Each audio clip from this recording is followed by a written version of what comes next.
Yeah, you were talking about the gnats here today. I was like, oh, Yeah, man. those are, geez. Pretty horrendous, aren't they? Yes, I'm not the first person to experience them, I gather. No, you're not. So I grew up here. They've gotten any better. Okay, Senator, let's get right into this. We're here in the Grand Strand in the PD area. How are you going to help this area in specific?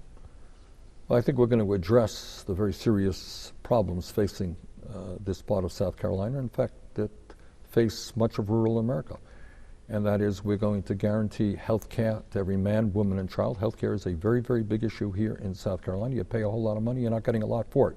We're going to bring about a Medicare for all single-payer system, guarantee health care to every man, woman, and child, and in fact end up costing people a lot less than they're paying right now. I know that education is a very big issue here and concerns about education. We are going to pump a whole lot of money into Title I schools, lower income schools. We're going to move toward making sure that no teacher in America earns less than $60,000 a year, because we want to attract the best and the brightest into the teaching profession.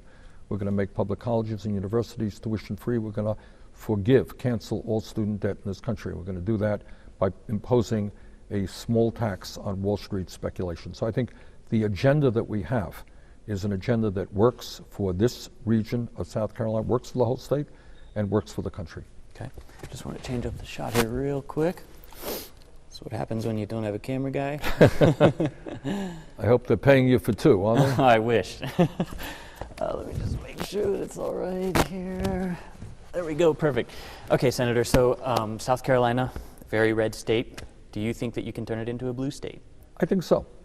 I think there are a lot of people in South Carolina who are hurting.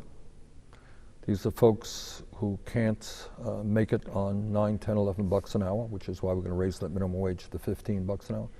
People who can't afford health care, which is why we're going to move to a Medicare for all system, health care for all. People can't afford to send their kids to college, which is why we're going to make public colleges and universities tuition free. And we're going to do that by telling the wealthiest people in this country that, you know what, they're doing phenomenally well. There's been a massive transfer of wealth from the working class, the middle class, to the top 1%. And our view is that that top 1% and large profitable corporations have got to start paying their fair share of taxes. You know, Senator, there's this idea that a lot of our viewers here at WMBF News have that your policies are too radical. And you hear this all the time. Yep. How do you convince them that well, that's this not is the what case? I'd like people to take a look at what we are talking about. Do you think really that a $15 minimum wage is radical? Or do you think that people who work 40 hours a week should not be living in poverty?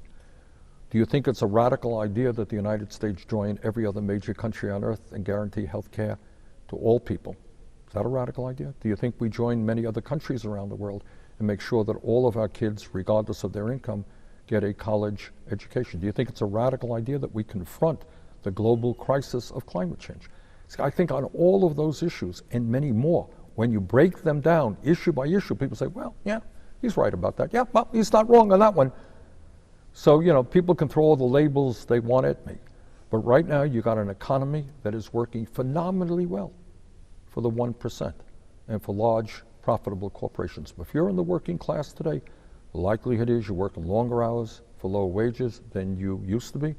And there is a real chance that your kids are going to have a lower standard of living than you do if we don't turn it around.